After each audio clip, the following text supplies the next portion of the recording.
نواز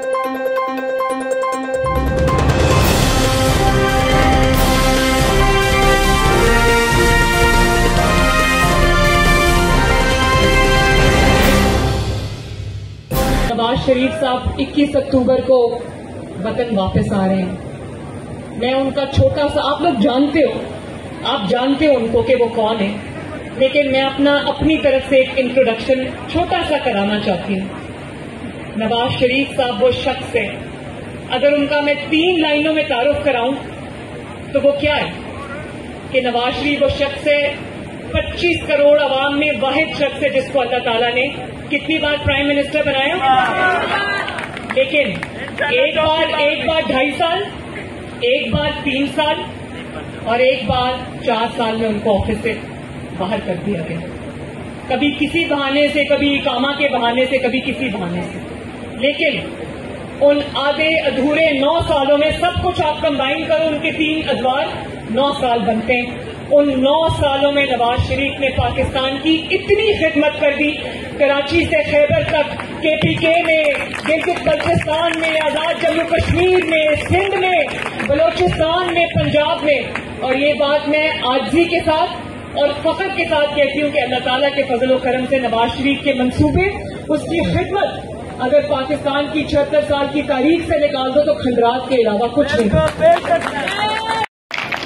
اور وہ ایسی خاتون تھی جس نے کبھی کوئی سیاسی کام نہیں کیا تھا، وہ اپنے ہسبینڈ کے شیڈوز میں رہی تھی، لیکن جب وہ سڑک پہ آئی تو لگا کہ وہ کوئی 30 سال سے اس کی ٹریننگ حاصل کر رہی ہے. اور میں بھی اسی گھر سے ہوں، میرے والد بھی میرے لیے بہت پروٹیکٹیو ہیں، میں آپ سب سے یہ بات کرنا چاہتی ہوں. لیکن چھوٹا چھوٹا آہستہ آہستہ کر کے میں نے اپنے والد کی ان کو اسسٹ کرنا شروع کیا آج سے 10-15 سال پہلے. تو آج یہ دیکھ لیں میں آپ کے سامنے کھڑی ہوں. اور پھر میرے والد اس کام کو دیکھ کے یہ مجبور ہوئے، انہوں نے کہا کہ نہیں مریم آپ آؤ اور میرے ساتھ کام کرو. اور بچوں، میرے لیے یہ راستہ آسان نہیں تھا، یہ کوئی بیڈ آف روزز بھی نہیں تھا.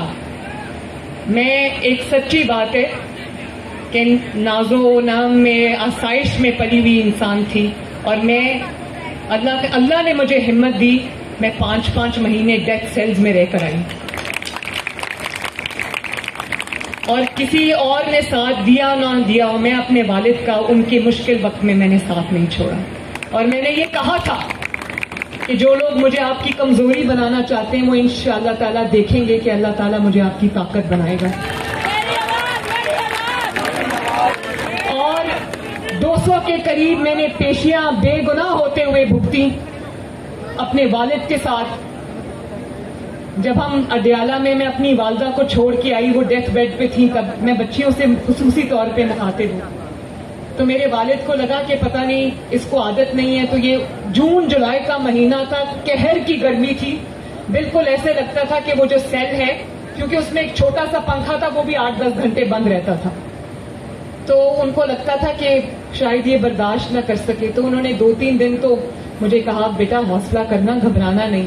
پھر انہوں نے دیکھ لیا کہ الحمدللہ یہ گھبراتی نہیں، تو پھر انہوں نے مجھے کبھی کہا بھی نہیں. ان کی نظروں کے سامنے سے مجھے کوٹ لکھپت جیل سے گرفتار کیا. ان کی آنکھوں میں آنسو تھے، لیکن انہوں نے کہا بیٹا گھبرانا نہیں. اور پھر کوٹ لکھپت جیل میں ڈیتھ سیل میں 24/7 سالیٹری کنفائنمنٹ. سالیٹری کنفائنمنٹ یہ ہوتی ہے جب آپ 24 گھنٹے لاکڈ رہتے ہو، آپ سے بات کرنے والا کوئی نہیں ہوتا.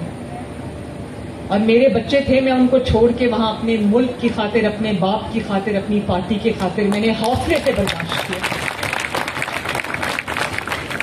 تو یہ میں آپ سب کو صرف اس لیے بتا رہی ہوں، آپ سے میں ملتی رہوں گی کیونکہ آپ میری ٹیم ہو ماشاءاللہ. لیکن میں آپ کو یہ کہنا چاہتی ہوں کہ اللہ تعالیٰ جب آپ کو آزمائشوں سے گزارتا ہے تو وہ اس کی کوئی وجہ ہوتی ہے ہمیشہ. کسی دن میں روئی نہیں، کسی دن میں گھبرائی نہیں. ایک جج آیا کرتے تھے ہمارا سیل، میرے سیل میں بھی آتے تھے، وہ ڈیتھ سیل تھا، اس میں باتھ روم اور کمرہ اکٹھا ہی تھا. تو جب میں نماز پڑھتی تھی مجھے یہ پتہ نہیں چلتا تھا کہ میں کمرے میں نماز پڑھی ہوں یا باتھ روم میں نماز پڑھی ہوں. جیل کی دال روٹی میں نے کھائی، 3 وقت وہاں پر دال ہوتی تھی، اور تب سے مجھے دال بہت اچھی لگنے لگی. میں نے کبھی کسی کو نہیں کہا کہ مجھے چکن چاہیے یا مجھے گوشت چاہیے یا مجھے دیسی چکن چاہیے، میں نے کبھی کسی کو نہیں کہا. اور وہ پاس آئے کہ بھئی آپ ٹیکس پیئر ہو تو آپ کو بی کلاس مل سکتی ہے، تو آپ لکھ کے دے دیں، آپ کو بی کلاس مل جائے گی. تو میں نے کہا کہ میں کیوں لکھ کے دوں، اگر بی کلاس آپ کے جیل کے اصولوں کے تحت ملتی ہے تو آپ خود دیں. انہوں نے کہا نہیں، آپ کی درخواست جائے گی، سائن ہوگا. میں نے کہا مجھے بی کلاس نہیں چاہیے، میں اس گرمی میں رہ لوں گی لیکن میں آپ کو درخواست نہیں دوں گی.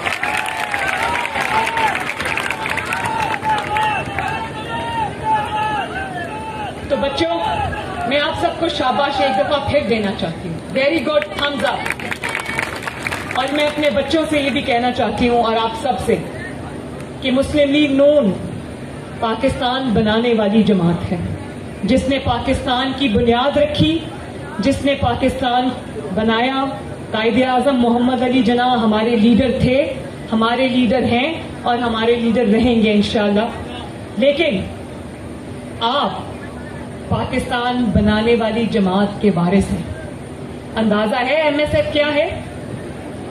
ایم ایس ایف باقی جماعتوں کی طرح نہیں ہے کہ گھیراؤ، جلاؤ، حملہ کر دو، گالی نکالو، چور ڈاکو کی آوازیں لگاؤ. یہ ایم ایس ایف وہ ایم ایس ایف نہیں ہے. میں یہ چاہتی ہوں کہ میری یہ ایم ایس ایف جو ہے اتنی اتحاد اور تنظیم سے آگے بڑھے. اور آپ لوگ جو ہے یہ جو آج میرے سامنے بیٹھے ہوئے، ایم ایس ایف ایک نرسری کا نام ہے. آج ایم ایس ایف میں جو آج سے 20-25 سال پہلے ایم ایس ایف کے لیڈرز تھے مسلم لیگ نون میں، آج وہ فیڈرل منسٹرز رہ کر آئے ہیں ماشاءاللہ. تو یہ میں آپ کو بتاؤں کہ میں اپنے فیڈرل منسٹرز، اپنے MNAs, MPAs, خواتین اور حضرات ان چہروں میں دیکھتی ہوں انشاءاللہ. اور میں یہ بھی چاہتی ہوں کہ آپ کو یہ پتا چلے کہ آپ کی سلیکشن 100% میرٹ پہ ہوئی ہے. میں نے کسی ایم این اے کی بات نہیں سنی، میرے لیے بہت محترم ہے. میں نے کسی ایم پی اے کی بات نہیں سنی. میں نے ہر جگہ خود انٹرویو کیا ہے تاکہ مجھے کوئی سفارشی نظر نہ آئے. اور مجھے خوشی ہے کہ آج میرے سامنے سب نئے چہرے بیٹھے جن کا پولیٹیکل خانوادوں سے، خاندانوں سے کوئی تعلق نہیں ہے. کیونکہ سیاست آپ کا بھی حق ہے، پاکستان کی فیصلہ سازی آپ کا بھی حق ہے، پاکستان کا فیوچر آپ کے ہاتھوں میں، اور میں یہ آپ کے ہاتھوں میں دے کر جانا چاہتی ہوں انشاءاللہ. ابھی رانا نے بالکل ٹھیک یہ بات کہی کہ میں نے خود ڈسٹرکٹ کے پریزیڈنٹس کے اور جنرل سیکرٹریز کے انٹرویو 5 گھنٹے نان سٹاپ میں نے اسی آفس میں انٹرویوز کیے. ایک بچے کا انٹرویو میں نے خود کیا، اس کے نوٹس میں نے خود لیے، اور 100% میرٹ پہ آپ کی اپوائنٹمنٹ ہوئی ہے ماشاءاللہ. تو میں سمجھتی ہوں کہ جماعت کے لیے یہ ایک بہت بہت آج خوشی کا دن ہے کہ جماعت میں ایک ایسے سیڈز ہم نے پلانٹ کر دیے ہیں جو جلدی جلدی پھلدار درخت بن جائیں گے انشاءاللہ تعالی.